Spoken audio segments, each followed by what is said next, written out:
Hello friends, हमारी आज की वीडियो में हम सीखेंगे कि एक अनबैलेंस इक्वेशन को एक बैलेंस्ड इक्वेशन कैसे बनाया जाए।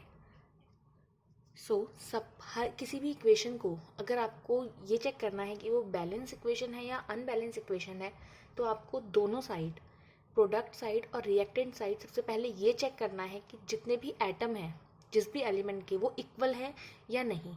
अगर वो इक्वल है तो इसका मतलब आपकी जो इक्वेशन है वो बैलेंस है। अगर वो अनइक्वल है मतलब आपकी जो इक्वेशन है वो अनबैलेंस्ड है। तो सबसे पहले हम यही करते हैं। तो चलिए स्टार्ट करते हैं। एलिमेंट्स, नंबर ऑफ एटम्स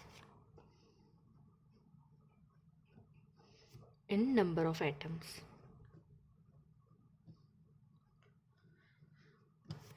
यहाँ पर हम रिएक्टेंट साइड के लिखेंगे और यहाँ पर हम प्रोडक्ट के। अगर आप लोगों को ना पता हो तो हमारी LHS साइड जो होती है ये रिएक्टेंट होती है और हमारी जो RHS साइड होती है ये प्रोडक्ट होती है। तो अब देखिए, सबसे पहले जो हम लिखेंगे वो ये है कि BaCl। तो सबसे पहला एलिमेंट है हमारा Ba, सेकेंड एलिमेंट है हमारा Cl, थर्ड इज H और fourth is S and fifth is O। तो अब हम इसमें देखते हैं कि Ba, तो देखिए Ba के रिएक्टेंट साइड पे तो एक एटम है, और जब हम यहाँ पे आएंगे प्रोडक्ट साइड पे तो इसमें भी Ba का एक ही एटम है। नेक्स्ट है Cl। Cl के रिएक्टेंट साइड पे दो एटम है और Cl के प्रोडक्ट साइड पर एक एटम है। अब आते हैं हाइड्रोजन पे। तो हाइड्रोजन का रिएक्टेंट साइड पे दो एटम है और प्रोडक्ट साइड पर एक एटम है। वहीं अगर हम सल्फर की बात करें तो इसके रिएक्टेंट साइड पर एक एटम है और प्रोडक्ट साइड पर भी एक एटम है। ऑक्सीजन के रिएक्टेंट साइड पर भी 4 एटम्स हैं और प्रोडक्ट साइड पर भी 4 एटम हैं। तो मतलब हमारा Ba जो है इसके दोनों साइड बराबर हैं, तो हमें इसमें कोई चेंज नहीं करना है। Cl में दोनों साइड इक्वल नहीं है तो हमें इस पर चेंज करना है। हाइड्रोजन में भी हमारे दोनों साइड इक्वल नहीं है, हमें इसमें चेंज करना है। सल्फर के भी सेम है और ऑक्सीजन के भी सेम है। अब देखिए, अब हमें करना क्या होता है। तो हम सबसे पहले क्या करेंगे कि क्योंकि हम Cl को लेके चलते हैं, तो देखिए BaCl2 plus H2SO4 BaSO4 plus HCl। तो देखिए, सबसे पहले आपने क्या करना है कि आपने रिएक्टेंट साइड पर भी और प्रोडक्ट साइड पर भी जो आपके कंपाउंड बने हैं उनको एक बॉक्स से कवर कर देना है। अब हमने ऐसा क्यों किया, तो ये जो बॉक्सेस हैं ये हमें ये बताएंगे कि हमें इन बॉक्सेस के अंदर जो कंपाउंड है उनमें कोई छेड़छाड़ नहीं करनी है। तो हमें जो भी ऐड करना है वो हमें इसके बाहर से ही ऐड करना है। तो देखिए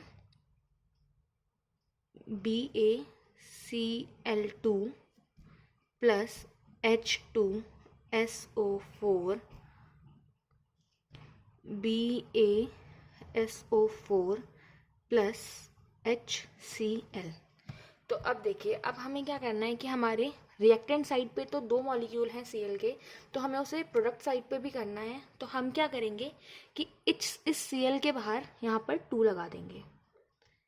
अब हमने जब यहाँ पर 2 लगाया तो हमने अंदर इस कंपाउंड में तो कोई छेड़छाड़ नहीं की बॉक्स के अंदर, लेकिन बाहर से उसमें 2 ऐड करने से क्या हुआ कि यहाँ पर उसके भी 2 मॉलिक्यूल्स हो गए।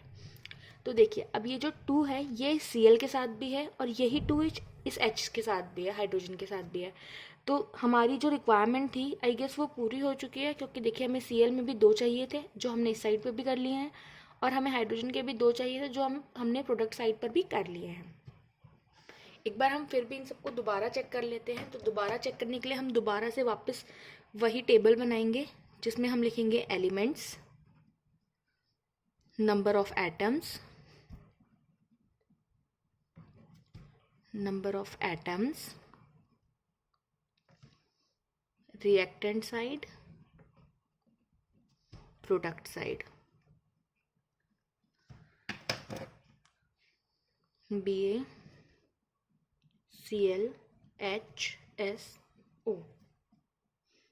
1 1 Cl2 2 H2 H, यहाँ पर भी आपका 2 हो चुका है, तो 2 S1 1 4 एंड 4। तो अब हम कह सकते हैं कि हाँ, हमारी ये जो इक्वेशन है ये बैलेंस है और ये करेक्ट है। नेक्स्ट चीज़ इज, किसी भी इक्वेशन को बैलेंस क्यों किया जाता है।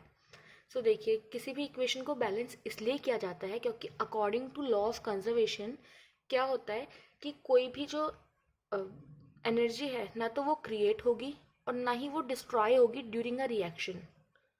तो जब भी हम कोई भी रिएक्शन करते हैं, कोई भी केमिकल रिएक्शन करते हैं, तो जितने एटम हमारे रिएक्टेंट साइड पे होंगे उतने ही एटम हमारे प्रोडक्ट साइड पे होने चाहिए, और जितने एटम्स हमारे प्रोडक्ट साइड पे होंगे उतने ही एटम्स जो हैं हमारे वो रिएक्टेंट साइड पर होने चाहिए। Thank you so much for watching the video. Don't forget to like, share, comment and subscribe.